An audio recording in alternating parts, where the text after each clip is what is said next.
Hello everyone and welcome back to another video. Today we will be doing Fallout 4 Revolver only. Very simple run and is just like it says on the tin. I will only be using a revolver to damage my enemies in this game.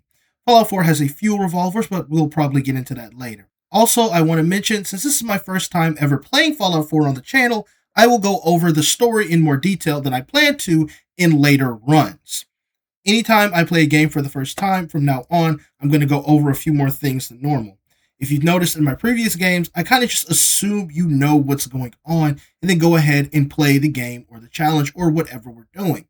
That's going to stop now and I'll start explaining things. And just like that, let's go ahead and get into the run. Right after character creation, a Vault-Tec representative comes up to my door to ask for all my private information. I give it to him, assigning our special stats for this run. Special stats are as follows: 3 in strength, 4 in perception, 5 in endurance, 1 in charisma, 5 in intelligence, which will get bumped up to 6 later, 5 in agility, and 5 in luck. Fun fact about me that you might not know: charisma in most games is a dump stat because it doesn't really help you except for talking your way out of things. However, when I play games, I love doing charisma checks. Same thing in D&D. I love talking my way out of situations. So for all of these runs from now on, if it was not obvious, I am banning myself from doing that so I don't end up doing a no violence run or a talk through everything run or whatever you would want to call it. After assigning our special stats and after the Vault-Tec rep leaves, I get called by my butler to go and check on the child. Did I mention that my character is currently married? Character's married at the beginning of this game. Anyway, after checking on the baby and talking to the wife for a little bit, we get interrupted by our butler telling us that the world is coming to an end. We're trying to get confirmation. What? We seem to have lost contact with our affiliate stations. We do have coming in. That's confirmed reports. I repeat, confirmed reports of nuclear detonations in New York and Pennsylvania. My God. After getting the reports that there's been nuclear bombs dropping in part of the country, we book it to the vault, where we barely make it in time to not die. I'm pretty sure if we were to apply real-world logic to this game, the run from your house to the vault entrance would probably take about 2 minutes at the absolute most. So when I say barely made it in time, your character really does just barely make it in time. After making it into the vault, we get hit with the cryogenic freeze. They put us in cryogenic storage as part of one of Vault-Tec's experiments. It's not really important. You can go look up that lore on your own. It's not getting explained in this video. Anyway, a little bit after, what is nearly 200 years passes, but for us, it feels like mere moments. A bald man and his assistant come and kidnap my son and murder my wife, and then we're refrozen again. After waking up and checking on my wife, mostly so I can take the engagement ring that she has on her. It's worth a decent amount of money at the very beginning of the game, and it's a nice way to, get some starting cash. Anyway, after that, it's time to go and escape the vault. At this point, the vault does give you weapons, as this is the tutorial section. And while I do pick them up, I don't actually use them to attack anything. I do use it to try and block the attacks of the rad roaches, at least at the very beginning, before I close the door on them as I leave. These weapons will either be sold or broken down later to be used for money or parts to upgrade things. Making it to the overseer's office and looting everything, I go out and try to escape the vault. Again, I can't actually fight the rad roaches right now as there is no weapon for me to use. There's no revolver. Here is what I'm saying. So I have to do this little dance with the rad roaches where I try to get them to go into a completely different room and then hop out of there and close the door on them so I can try and escape. I took way more damage doing this than I probably need to. This is my first time ever doing it. I'm pretty bad at it, if I'm being honest. Finally getting rid of the rad roaches, I was able to sit and wait for this thing to drop from danger to caution and then finally down to hidden. You have to do this because you cannot interact with the pit boy that you need to use in order to open the vault door and, start the beginning of the game unless you're not in danger. It's Since we're at the vault exit, I do want to mention I made a save while I was at the vault exit that I plan to use for my other runs. I don't want people to get confused why I'm not mentioning the rad roach thing every single time, but this is why. Most people who play Fallout 4 and make videos use a save at the vault exit to avoid having to do all that stuff, especially since you get a chance to rename, remake, and reassign special stats as you leave the vault. I think it's a little bit quick to have the reassign and respec right there, but hey, you know, it's their game, they made it that way, and it helps people out who want to skip the pre-war section when they're starting a new game. After escaping the vault, I go and grab the special book to bump up my intelligence by 1. This was actually a pretty big waste, as I don't really use my intelligence much in this run, or rather the perks that come from it. Right after that, I go back and actually do Codsworth's quest, despite the fact that I don't really need to. I didn't do it for the XP or anything, I kind of just did it because it was habit. This is my first challenge run with Fallout 4, so I'm kind of used to still going through the normal steps you're supposed to take of doing everything, which is fine, especially since I decided I'm going to side with the Minutemen in this run anyway. Codsworth takes me around the entirety of Sanctuary, trying to help me find my family, as he believes that I must be suffering from some 200-year-old malnutrition-induced psychosis or something, and that my family must still be alive and somewhere around. After failing to find them, he sends me off to Concord, where I need to go to find the Minutemen and start their storyline. First things first, however, we still need a weapon. To find the first revolver that you can possibly get in Fallout 4, all you need to do is follow the river going towards the left of the bridge, come to this pump, and then follow this hose line all the way up. You may encounter enemies up here, sometimes you find mole rats, but that's okay. When you get up here, right beside the skeleton, you will find a revolver. This revolver needs 44 ammo and is a snub nose. Both of those are okay, but you need to be aware that it's difficult to find 44 ammo this early on. I later find out about somebody who can help with that, but at the time I didn't know any better, so I just tried to save the 44 ammo, as this revolver is stronger than the pipe revolver that I get later on. It is written in my notes that I recruited Dogmeat, and I did. It's also written in my notes that I needed to show recruiting Dogmeat. I'm not exactly sure why. I know I said I wanted to explain this story for anyone who may not have seen it before, since it's the first time this game has been on the channel, but this really isn't important to the story, but I recruited Dogmeat, he is indeed here.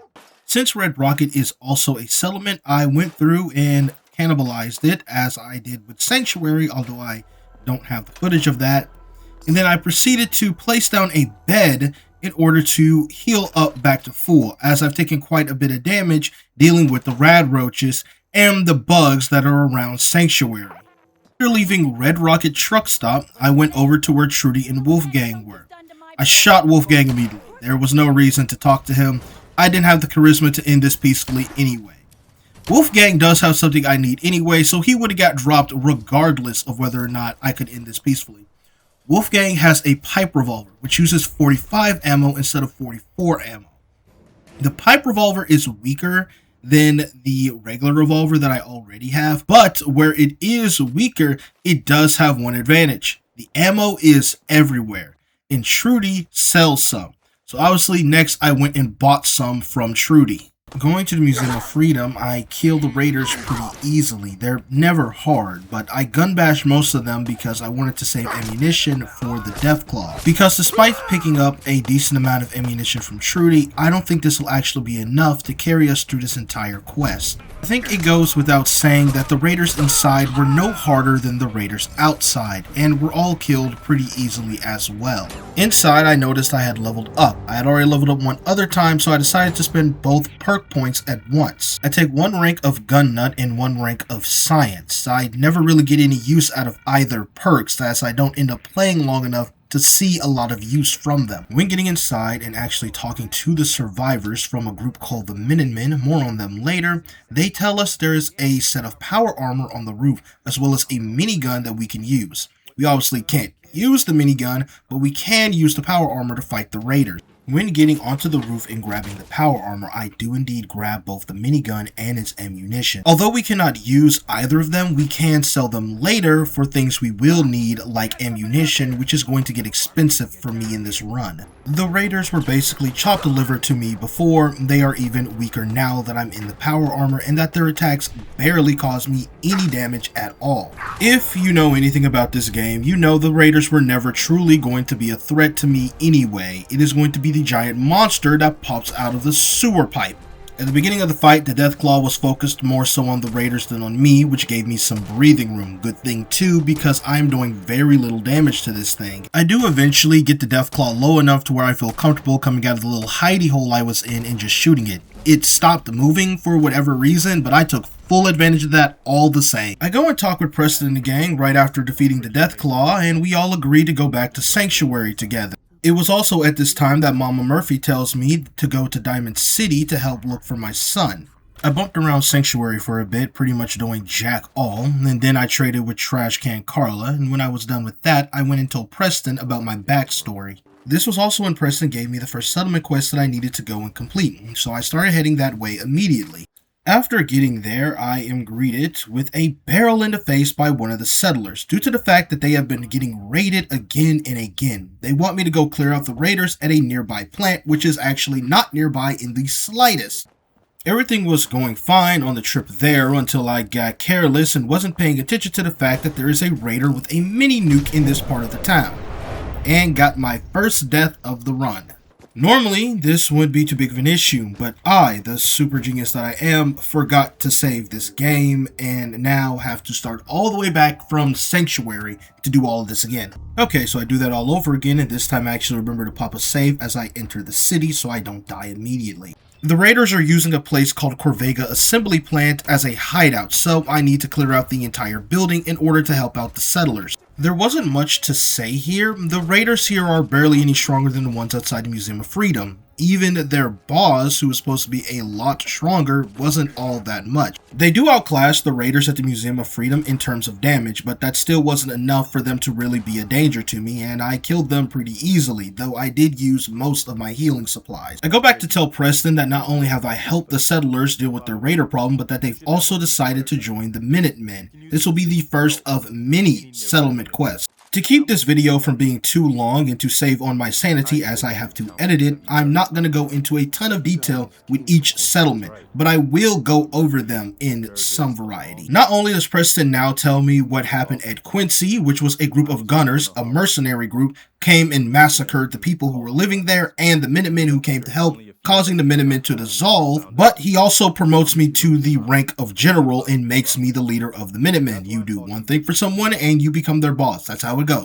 Preston sends me off to the next settlement, Starlight Drive-In, a drive-in movie theater infested with mole rats. You need to clear out this type of settlement to make a new one and then set up a beacon to get settlers here. Speaking of clearing out the mole rats, it was very easy. At times, if I felt overwhelmed, I just stood on a car and waited, but I didn't really need to do that but one time when I thought they were finna surround me. Thankfully, I had all of the resources I needed to set the beacon up. This doesn't always happen, as sometimes you're not carrying certain items that cannot be found here. On my way to the Cambridge police station, I stopped by the Grey Garden settlement and accept their quest. I'm not going to do it right now, it'll be done later, but I just wanted to go ahead and mention it. Since I was in the area and walking by another settlement, I also went ahead and accepted their quest. Unlike the Grey Garden quest, I went ahead and did this one. However, it's not even written in my notes that I did this quest or even went to this settlement, so I guess this one was just unmemorable.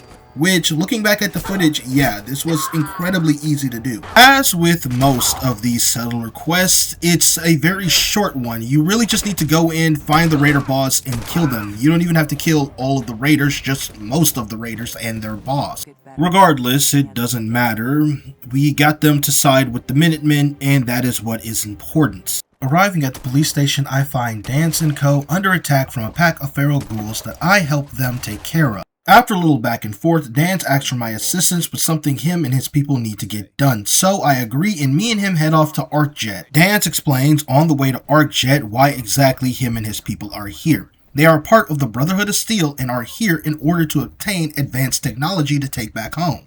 The Brotherhood of Steel aren't actually going to be very important until much later on, especially because of what's going to happen after this quest is over with, but we'll get to that when we get to it. While at ArcJek, we run into our first encounter with Institute Synths. These are highly advanced androids made to look as much like humans as possible. These synths aren't incredibly dangerous because we have Paladin Dance here and I'm appropriately leveled for this quest. However, in the future, they will keep getting stronger and more dangerous. Upon getting to the last room of the dungeon, you have to fight a massive wave of synth. Well, you can fight them, or you can push this little red button instead.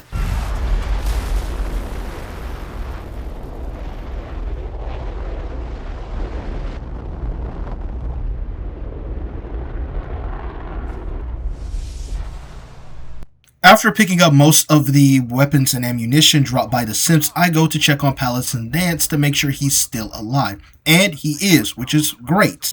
After we deal with the rest of the synth, I pick up the MacGuffin and Dance rewards me with a gun I can't actually use. Dance also offers me a place on the Brotherhood of Steel, but I decide against it. I already said we were going with the Minutemen this playthrough. I go sell some things to Trudy, upgrade my gun the very little bit that I can, and go and murder Dance and his entire group of friends. Dance was unsurprisingly the last person to go down.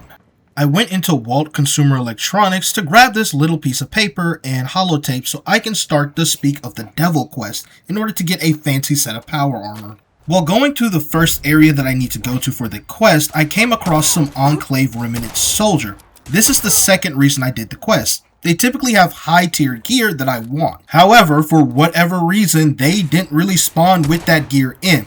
So I decided to go ahead and do the first part of the quest and then come back to the quest later to see if they had it. In the intermediate period, I just went and did another settlement quest. They just needed me to clear out some nearby ghouls and that was pretty much it. The glowing one ghoul in the back did give me a little bit of stress, but I managed to kill him too. For those who don't know, a glowing one is a far stronger variant of the normal ghoul. After talking to Preston again, he gave me what I believe to be the second of the only 3 quests that have you clear out an area and make a new settlement instead of helping one. It was just some feral ghouls and rad roaches, so it didn't take long at all to get the beacon set up. Around this time, Preston had started sending me to settlements we had already helped. This let me know that it was just about time to retake the castle. There will be more information on the castle later. This time, instead of raiders, they wanted me to clear out some feral ghouls, which again was not hard at all, so I went ahead and did it for the XP. Since I was already out, I decided to also recruit Kate. I went ahead to go and start finishing the Speak of the Devil quest, since I was at a level that I thought was good enough for the Enclave soldiers to have good gear. After leaving the second quest location, I come to where the power armor is. If you want to do this quest, all you have to do is follow the markers, by the way. It's very short. Anyway, the guy talks about his trauma from working with the Enclave and asks us to turn off the radio so he doesn't have to hear it anymore. We oblige him and then take the power armor and use it to kill all the Enclave soldiers that have gathered to try and fight us and take the armor back. Oddly enough, the Enclave soldiers still do not have their higher tier gear, so I give up on the idea of using them to get some good combat armor. After that, when going to find a merchant that apparently sells a ton of 44 ammo, I ran into some Enclave soldiers that finally had some of the armor I wanted, including a legendary. This unmarked merchant named Eleanor is apparently one of the best people to get 44 ammo from. She had over 100 rounds, which was mind-boggling to me at the time. Every other vendor I've run into barely even stocks a handful of this ammunition. Meanwhile, she just has a mountain ready to go. After I was done talking to my new best friend, I went and swapped out some of the pieces on my power armor, upgraded some, and repainted some. With my new power armor and combat armor, it's finally time to retake the castle, which used to be the Minutemen's headquarters. Years ago, the Minutemen were run out of the castle by the Mirelurks that decided to take over it, and now we need to clear all of them out in order to take it back. Mirelurks are annoying but not impossible, and I was able to get through them particularly easily. After we take out all the Mirelurks, Preston informs us it'd be a good idea to go and take out all of the eggs, so we go and do that as well. Doing so, however, awakens a Mirelurk queen that we need to take out, and as you can tell by that skull by her name, she's very strong. Strong or not, there is nothing our big iron cannot kill in this game, so we take her down. I kinda went out of order with this next part, but that's okay, I will explain everything to those who don't know. There's a character in this game called Nick Valentine. He is a synth, but he's not one of the evil ones, which is a very weird thing to say, but whatever. Nick is a private detective, and you need to rescue him. Normally, if you're following the quest story like you're supposed to, you go to his agency in Diamond City. There you find his assistant who tells you where he might be at. At this point, you navigate your way to Park Street Station and then go inside and continue from there, which is where we are now. The Triggermen, despite being a criminal gang and not a group of raiders, are basically raiders with better weapons and worse armor, so they go down pretty easy. As you go further inside, you find out the Triggermen have actually taken control of a vault, and this is their main base now. Maybe it's just me, but the Triggermen inside the vault always seem weaker than those outside of the vault. Maybe Bethesda made it that way so that you didn't feel like you were getting dogged on because there's so many inside of the vault, but I don't know. Get inside and rescue Nick Valentine, but don't worry, he looked like that before the Triggermen got a hold of him. He's a broken prototype simp that the Institute threw out. Second verse, same as the first, the Triggermen are no issue at all and are plenty weak enough to just kill quickly. When we get outside, we find Skinny Malone and his girlfriend Darla, who are both They're just easily killed, both of them. They're not that strong. Darla can be a problem if you're using melee weapons, but other than that, none of them are that strong. After we get back on the street, I tell Nick that I'll meet him in Diamond City and send him on his way. Meanwhile, I go back to Sanctuary and start working on my gun again. I go to Diamond City and tell Nick about my son, and he believes a man named Kellogg is responsible for the kidnapping. Since I lack the ability to lockpick the door to break into Kellogg's house, I instead go steal the key from the mayor's office and then use that to get into his house instead. After getting the key for Kellogg's house and finding a secret room in it, we decide to use dog meat to sniff Kellogg out using a cigarette he left behind. I think this is why earlier I wrote down that I needed to tell y'all about dog meat, but dog meat shows up whether or not you've recruited him, so I don't know. Either way, I just walk to Fort Hagen instead of following dog meat as I already know where the building is. After leaving for a resupply and then coming back, we are ready to fight Kellogg and progress the story past the halfway point. Inside there are both synth and turrets, none of which gives me any trouble, so I didn't really feel like bringing all of it up. The only relevant footage is when we get towards the end and get ready to fight Kellogg. Me and Kellogg talk for a bit, but we both know what needs to be done and decide to get right down to business. After the fight, I take all of Kellogg's stuff, including his gun, which does less damage than my own, so I probably won't be using it at all. When I get outside, the Brotherhood of Steel has finally shown up in full force. They are hostile to me, but it's not going to be an issue. With the Minutemen, we don't actually need to fight them anyway. After all of that, though, a veteran Minuteman named Ronnie Shaw finally shows up and says she's going to teach me how to make artillery. However, we need to get into the armory, and we have to go through a secret tunnel because the door is blocked. That tunnel is guarded by Sarge, a sentry bot. Despite how strong Sarge is, we still manage to kill him. Sentry bots explode on death, by the way, so he almost kills me in the explosion as well, but I survive. Ronnie Shaw opens a door, and we end up finding the body of the last general of the Minutemen. I take his clothes because, well, he doesn't need them anymore, and I'm the general now, so it's my uniform, actually. After getting back outside, we build the artillery and then test fire it.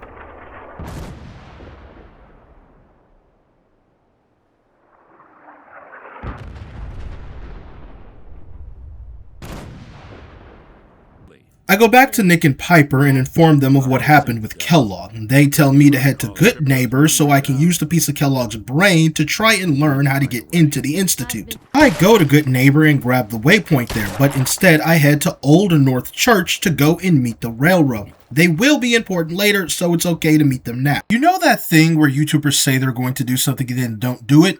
Yeah, I did that. I did not go inside of the church to meet the railroad. Instead, I went back to Good Neighbor. Nick introduces me to Dr. Umari, and we tell her our plan to go into Kellogg's brain to try and figure out how to get into the Institute. And she calls us crazy. Are you too mad? Putting aside the fact that you're asking me to defile a corpse. After we go through Kellogg's memories where the game attempts to make us feel sympathetic for him, we learn that the Institute gets around using teleportation. We also learn critically that Kellogg was getting ready to hunt a rogue Institute scientist that we need to find. Unfortunately, however, we also find out that that scientist is in the Glowing Sea, which is the place where the bombs fell 200 years ago in the Fallout timeline. However, we have to brave it if we're going to get into the Institute. On the way to the edge of the glowing sea from which we have to try and find Virgil, the Institute scientist, I actually end up in a three-way fight between some super mutants, me, and the Brotherhood of Steel. I forced the Brotherhood of Steel vertibird to crash, which nearly kills me in the explosion, but thankfully I had enough stims to heal back up. Afterwards, I just killed the rest of the super mutants and Brotherhood agents that were there. Once I'm actually in the glowing sea, I end up running into some enemies who fairly easily and fairly quickly kill me. It was actually a little embarrassing, but it happens to the best of us.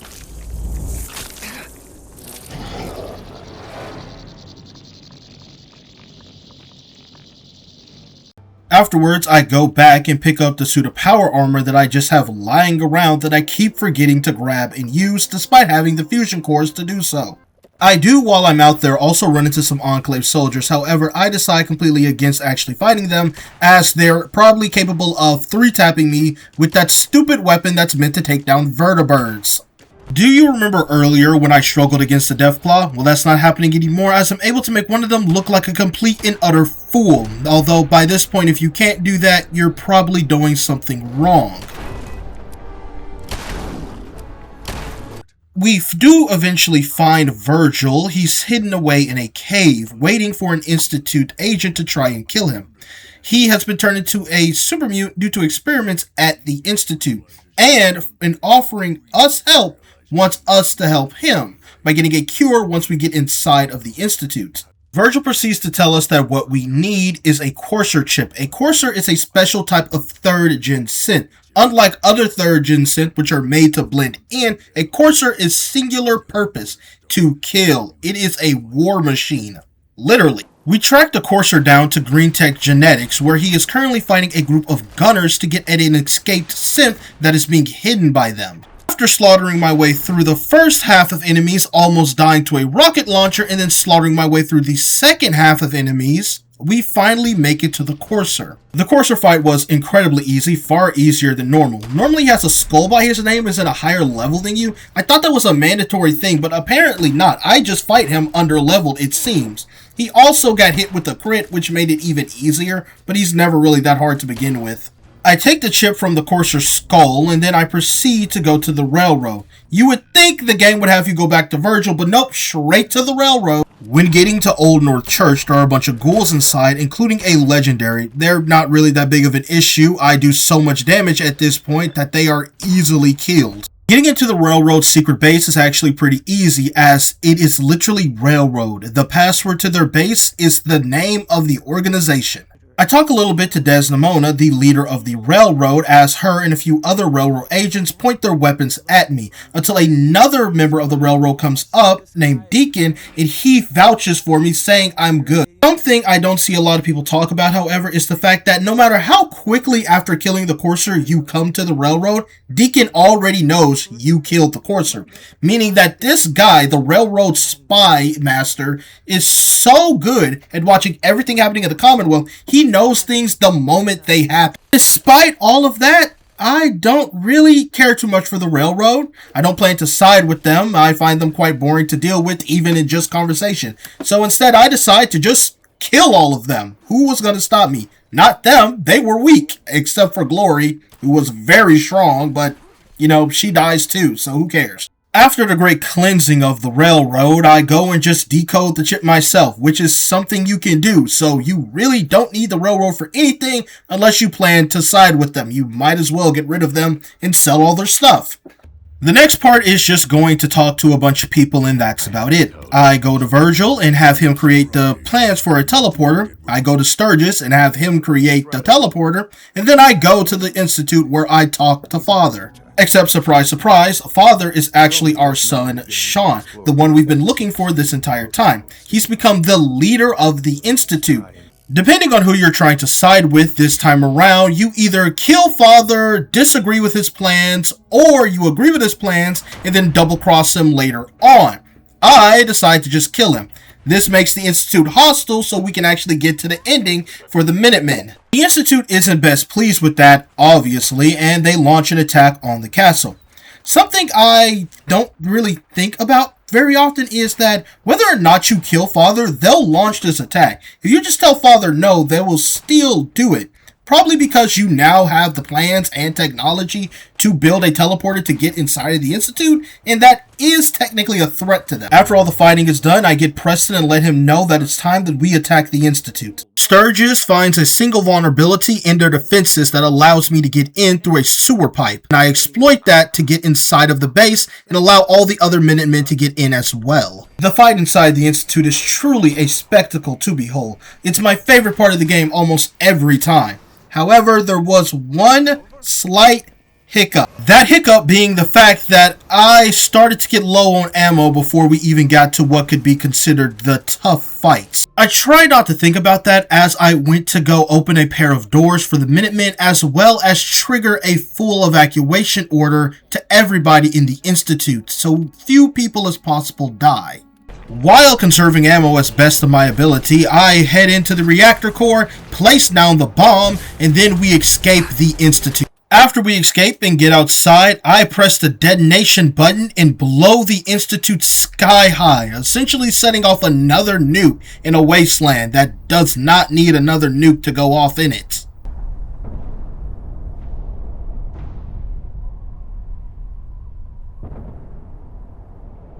Well, hello everybody. I hope you all enjoyed that video.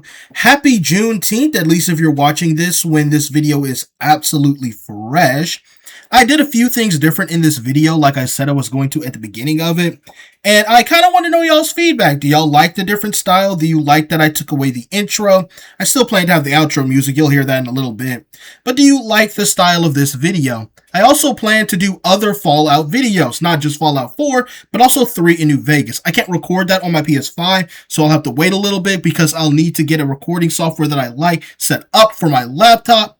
But, you know, we'll get to that when we get to that. Thank you for watching. Please like and subscribe, and I hope all of you have a wonderful Juneteenth.